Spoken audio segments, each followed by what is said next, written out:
ನಮಸ್ತೆ Karnataka digital book Kannada YouTube ಚಾನಲ್ಗೆ ಸ್ವಾಗತ ಸುಸ್ವಾಗತ. ಮತ್ತೆ ನಿಜವಾಗಿಯೇ ಹೋಯ್ತಾ ಬಾಬಾ ವಾಂಗಾ ಭವಿಷ್ಯ? ಟ್ರಂಪ್ ಸುಂಕದ ಸಮರದ ಬಗ್ಗೆ ಅಂದೇ ಹೇಳಿದ್ದ ಕಣ್ಣಿಲ್ಲದ ಕುರುಡು ಮಹಿಳೆ. ವಿಡಿಯೋವನ್ನು ಶುರು ಮಾಡೋದಕ್ಕಿಂತ ಮುಂಚೆ ಭಾರತದ ಮೇಲೆ ಅಮೆರಿಕದ ಅಧ್ಯಕ್ಷ ಡೊನಾಲ್ಡ್ ಟ್ರಂಪ್ ಹೇರಿರುವ ಸುಂಕದ ಬಗ್ಗೆ ನಿಮಗೇನನ್ಸುತ್ತೆ ಕಮೆಂಟ್ ಮೂಲಕ ತಿಳಿಸಿ. ಬನ್ನಿ ವಿಡಿಯೋವನ್ನು ಶುರು ಮಾಡೋಣ. ನಿಖರ ಭವಿಷ್ಯವಾಣಿ ಕುರಿತು ಸದಾ ಭವಿಷ್ಯ ನುಡಿಯುವ ಬಲ್ಗೇರಿಯಾದ ಪ್ರಸಿದ್ಧ ಪ್ರವಾದಿ ಬಾಬಾ ವಾಂಗಾ ಅವರು 2025-26ರಲ್ಲಿ ದೊಡ್ಡ ಆರ್ಥಿಕ ಬಿಕ್ಕಟ್ಟಿನ ಭವಿಷ್ಯವಾಣಿಯನ್ನು ನುಡಿದಿದ್ರು. ಇದಕ್ಕೆ ಸಂಬಂಧಿಸಿದಂತೆ ಸದ್ಯ ಅಮೆರಿಕದ ಅಧ್ಯಕ್ಷ ಡೊನಾಲ್ಡ್ ಟ್ರಂಪ್ ಭಾರತ ಸೇರಿದಂತೆ ಜಗತ್ತಿನ ವಿವಿಧ ದೇಶಗಳ ಮೇಲೆ ಸುಂಕದ ಸಮರ ಸಾರಿದ್ದಾರೆ. ಈ ಘಟನೆ ನಡೆದರೆ ಬಾಬಾ ವಾಂಗಾ ಅವರ ಭವಿಷ್ಯವಾಣಿಯೂ ಕೂಡ ನಿಜವಾಗುವ ಹಾದಿಯಲ್ಲಿದೆ ಅಂತ ಅವರ ಅನುಯಾಯಿಗಳು ಹೇಳುತ್ತಿದ್ದಾರೆ. ಟ್ರಂಪ್ ಇತ್ತೀಚೆಗೆ ಅನೇಕ ದೇಶಗಳೊಂದಿಗೆ ವ್ಯಾಪಾರ ಒಪ್ಪಂದಗಳನ್ನು ಮಾಡಿಕೊಂಡಿದ್ದರು. ಅಂದಹಾಗೆ ಸರಾಸರಿ 20% ಸುಂಕವನ್ನು ವಿಧಿಸಿದ್ದಾರೆ. ಅದೇ ಸಮಯದಲ್ಲಿ ಅವರು ಬ್ರೆಜಿಲ್ ಮತ್ತು ಭಾರತಕ್ಕೆ ಸುಂಕದ ದರವನ್ನು ನೇರವಾಗಿ 50% ನಿಗದಿಪಡಿಸಿದ್ದಾರೆ. ಇದು ಜಾಗತಿಕ ಮಾರುಕಟ್ಟೆಯಲ್ಲಿ ಭೀತಿಯನ್ನು ಉಂಟು ಮಾಡ್ತಾ ಇದೆ.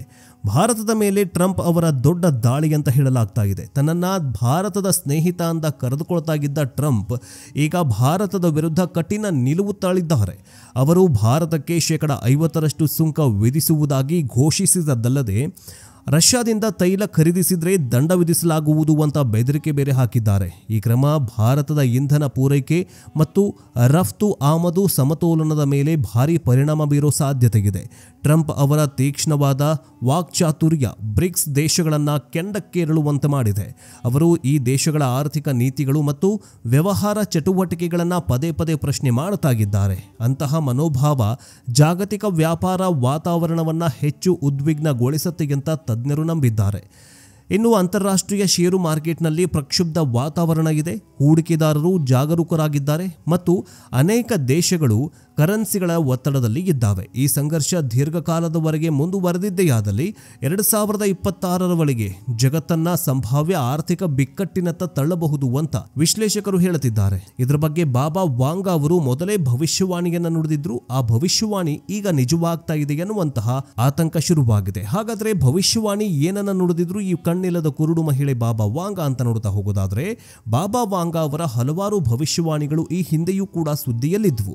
ಟ್ರಂಪ್ ಅವರ ಸುಂಕ ಯುದ್ಧದ ಮಧ್ಯೆ ಆರ್ಥಿಕ ಬಿಕ್ಕಟ್ಟಿನ ಬಗ್ಗೆ ಅವರ ಭವಿಷ್ಯವಾಣಿ ಎಷ್ಟರ ಮಟ್ಟಿಗೆ ನಿಜವಾಗತ್ತೆ ಅನ್ನೋದನ್ನ ಕಾದು ನೋಡಬೇಕಾಗಿದೆ. ಇನ್ನು ಇದಿಷ್ಟಲ್ಲದೆ ಅನೇಕ ಭವಿಷ್ಯವಾಣಿಗಳನ್ನು ಈ ಬಾಬಾ ವಾಂಗಾ ನುಡಿದಿದ್ದಾರೆ. ಅಷ್ಟೇ ಅಲ್ಲ, ಭಾರತದಲ್ಲಿ ಇರುವಂತಹ ಕೆಲವೊಂದಿಷ್ಟು ಕಾಲಜ್ಞಾನಿಗಳು ಕೂಡ ಭಾರತ ಅಷ್ಟೇ ಅಲ್ಲ ಇಡೀ ವಿಶ್ವಕ್ಕೆ ಸಂಕಷ್ಟ ಕಟ್ಟಿಟ್ಟ ಬುತ್ತಿ ಅಂತ ಭವಿಷ್ಯವಾಣಿಗಳನ್ನು ನುಡಿದಿದ್ದಾರೆ. ಆ ಭವಿಷ್ಯವಾಣಿಗಳ ಬಗ್ಗೆ ನೋಡ್ತಾ ಹೋಗೋದಾದ್ರೆ, ಸುನಾಮಿ, ಭೂಕಂಪ, ಭಯೋತ್ಪಾದಕ ದಾಳಿ, ಯುದ್ಧಗಳ ಬಗ್ಗೆ ಭವಿಷ್ಯ ನುಡಿಯುವ ಬಾಬಾ ವಾಂಗಾ 2025ರ ಬಗ್ಗೆ ಕೆಲ ಭವಿಷ್ಯವಾಣಿಗಳನ್ನು ನುಡಿದು ಸಂಚಲನ ಸೃಷ್ಟಿಸಿದ್ರು. ಇದುವರೆಗೂ ಬಾಬಾ ವಾಂಗಾರ ಎಲ್ಲ ಭವಿಷ್ಯವಾಣಿಗಳು ನಿಜವಾಗಿವೆ ಅನ್ನೋ ನಂಬಿಕೆ ಇಡೀ ಪಾಶ್ಚಿಮಾತ್ಯ ಅಷ್ಟೇ ಅಲ್ಲ ಇಡೀ ವಿಶ್ವದ ಜನರಲ್ಲಿ ಇದೆ. ಜುಲೈ 5ರಂದು ಜಗತ್ತಿಗೆ ವಿಪತ್ತು ಸಂಭವಿಸಲಿದ್ದು ಬಹುಶಃ ಭೂಕಂಪ ಅಥವಾ ಸುನಾಮಿ ದೇಶವನ್ನ ಅಪ್ಪಳಿಸಲಿದೆ ಅಂತ ಭವಿಷ್ಯಗಾರ್ತಿ ಬಾಬಾ ವಾಂಗಾ ಭವಿಷ್ಯವಾಣಿಯನ್ನು ನುಡಿದಿದ್ರು. ಅದರಂತೆ ಜುಲೈ 5ರಂದು ಜಪಾನ್ನಲ್ಲಿ ಕೆಲವೊಂದಿಷ್ಟು ಪ್ರದೇಶಗಳಲ್ಲಿ ಭೂಕಂಪ ಸಂಭವಿಸಿ ಸುನಾಮಿಯ ಎಚ್ಚರಿಕೆಯನ್ನು ಕೂಡ ನೀಡಲಾಗಿತ್ತು. ಹಾಗೆಯೇ ಜುಲೈ ಮತ್ತು ಆಗಸ್ಟ್ 2025ರಲ್ಲಿ ಜಗತ್ತಿಗೆ ದೊಡ್ಡ ನೈಸರ್ಗಿಕ ವಿಕೋಪವೊಂದು ಬಂದಪ್ಪಳಿಸಲಿದೆ ಅಂತ ಬಾಬಾ ವಾಂಗಾ ಊಹೆ ಮಾಡಿದ್ರು. ಇದೀಗ ಬಾಬಾ ವಾಂಗಾ ಮಾತುಗಳು ಸಂಚಲನ ಸೃಷ್ಟಿ ಮಾಡ್ತಿವೆ. ಬಲ್ಗೇರಿಯನ್ ಭವಿಷ್ಯ ಹೇಳುವ ಬಾಬಾ ವಾಂಗಾ ಅವರು ಹೇಳುವ ಭವಿಷ್ಯವಾಣಿಗಳು ಯಾವಾಗಲೂ ಸುದ್ದಿಯಲ್ಲಿರುತ್ತವೆ. ಅವರ ಅನೇಕ ಭವಿಷ್ಯವಾಣಿಗಳು ನಿಜವಾಗಿವೆ ಅಂತ ಅವರ ಬೆಂಬಲಿಗರು ನಂಬಿದ್ದಾರೆ. ಈಗ ಬಾಬಾ ವಾಂಗಾ ಅವರ ದಿ ಫ್ಯೂಚರ್ ಅನ್ನುವಂತಹ ಪುಸ್ತಕದಲ್ಲಿ ಆಗಸ್ಟ್ ತಿಂಗಳಲ್ಲಿ ದೊಡ್ಡ ಪ್ರವಾಹ ಸಂಭವಿಸುತ್ತೆ ಅಂತ ಹೇಳುತ್ತಿದ್ದಾರೆ. ಇದರಿಂದಾಗಿ ಆಗಸ್ಟ್ ತಿಂಗಳಲ್ಲಿ ಅನೇಕ ದೊಡ್ಡ ಬದಲಾವಣೆಗಳು ಸಂಭವಿಸುತ್ತವೆ. ಎಲ್ಲ ಬದಲಾವಣೆಗಳು ಪರಿಸರ, ರೋಗಗಳು ಮತ್ತು ವಿಶ್ವ ರಾಜಕೀಯಕ್ಕೆ ಸಂಬಂಧಿಸಿರಬಹುದು ಅಂತ ಬಾಬಾ ವಾಂಗಾ ಹೇಳಿದ್ದಾರೆ. ಬಾಬಾ ವಾಂಗಾ ಅವರ ಈ ಭವಿಷ್ಯವಾಣಿಯು ನಿಜವಾಗಲಿದೆ ಅಂತ ಹೇಳಲಾಗ್ತಿದೆ. ಯಾಕಂದ್ರೆ ಜಪಾನಿನ ಬಾಬಾ ವಾಂಗಾ ಕೂಡ ಇದೇ ರೀತಿ ಭವಿಷ್ಯವಾಣಿಗಳನ್ನು ನುಡಿದಿದ್ದಾರೆ. ಅವರ ಪುಸ್ತಕವಾಗಿರುವಂತಹ ದಿ ಫ್ಯೂಚರ್ ಅನ್ನುವಂತಹ ಪುಸ್ತಕದಲ್ಲಿ ಆಗಸ್ಟ್ ತಿಂಗಳಲ್ಲಿ ಜಪಾನಿಗೆ ದೊಡ್ಡ ವಿಪತ್ತು ಬಂದಪ್ಪಳಿಸಲಿದೆ ಅಂತ ಹೇಳಿದ್ದಾರೆ. ಜಪಾನ್ನಲ್ಲಿ ಸುನಾಮಿ ಅಪ್ಪಳಿಸಲಿದ್ದು ಸಮುದ್ರದಲ್ಲಿ 3 ಪಟ್ಟು ಹೆಚ್ಚಿನ ಅಲೆಗಳು ಎದ್ದಿದ್ದು ಇದು ದೊಡ್ಡ ಹಾನಿಯನ್ನು ಉಂಟು ಮಾಡುವ ಸಾಧ್ಯತೆ ಇದೆ.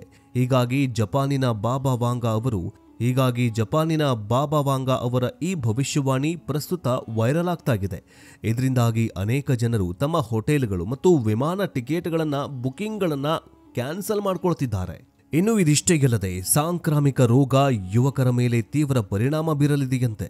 ಇದರ ಪರಿಣಾಮದಿಂದಾಗಿ ವೃದ್ಧರ ಸಂಖ್ಯೆ ವೇಗವಾಗಿ ಹೆಚ್ಚಾಗುವ ಸಾಧ್ಯತೆ ಇದೆಯಂತ ಬಾಬಾ ವಾಂಗಾ ತಮ್ಮ ಭವಿಷ್ಯವಾಣಿಯಲ್ಲಿ ತಿಳಿಸಿದ್ದಾರೆ. ಸಾಂಕ್ರಾಮಿಕ ರೋಗದಿಂದ ಮನುಷ್ಯರು ತುಂಬಾ ವೇಗವಾಗಿ ವೃದ್ಧರಾಗುವ ಸಾಧ್ಯತೆ ಇದೆಯಂತ ಹೇಳಲಾಗಿದೆ. ಈ ಮಾರಕ ಕಾಯಿಲೆಯ ಸೋಂಕಿಗೆ ಒಳಗಾದ ಪ್ರತಿಯೊಬ್ಬ ಯುವಕನು ವೃದ್ಧನಾಗ್ಬಿಡ್ತಾನಂತೆ, ಅಂದ್ರೆ ಮುದುಕನಾಗ್ಬಿಡ್ತಾನಂತೆ. ಇದು ವೈರಸ್ನಂತೆ ಇಡೀ ಜಗತ್ತಿಗೆ ಹರಡುವ ಸಾಮರ್ಥ್ಯವನ್ನ ಹೊಂದಿದೆಯಂತ ಬಾಬಾ ವಾಂಗಾ ತಮ್ಮ ಭವಿಷ್ಯವಾಣಿಯಲ್ಲಿ ಎಚ್ಚರಿಕೆಯನ್ನ ನೀಡಿದ್ದಾರೆ. ಬಾಬಾ ವಾಂಗಾರ ಭವಿಷ್ಯವಾಣಿಗಳ ಪ್ರಕಾರ ಈ ಭಯಾನಕ ವೈರಸ್ ಅತಿ ಶೀಘ್ರದಲ್ಲೇ ಇಡೀ ಜಗತ್ತನ್ನೇ ಸಂಕಷ್ಟಕ್ಕೆ ಸಿಲುಕಿಸಲಿದೆಯಂತೆ. ಇದರಿಂದ ಮಾನವನ ಆಯಸ್ಸು ಇದ್ದಕ್ಕಿದ್ದಂತೆ ಹೆಚ್ಚಾಗುವ ಸಾಧ್ಯತೆ ಇದೆ. ಇದಲ್ಲದೆ ಕೆಲವು ವರ್ಷಗಳಲ್ಲಿ ಎಲ್ಲಾ ಜನರು ವೃದ್ಧರಾಗಿ ಬಿಡ್ತಾರೆ ಅಂತ ಹೇಳಲಾಗಿದೆ. ಬಾಬಾ ವಾಂಗಾರ ಭವಿಷ್ಯವಾಣಿಯ ಪ್ರಕಾರ 2084ರಲ್ಲಿ ಹವಾಮಾನದಲ್ಲಿ ನೈಸರ್ಗಿಕ ಬದಲಾವಣೆಗಳು ಉಂಟಾಗುತ್ತವೆ.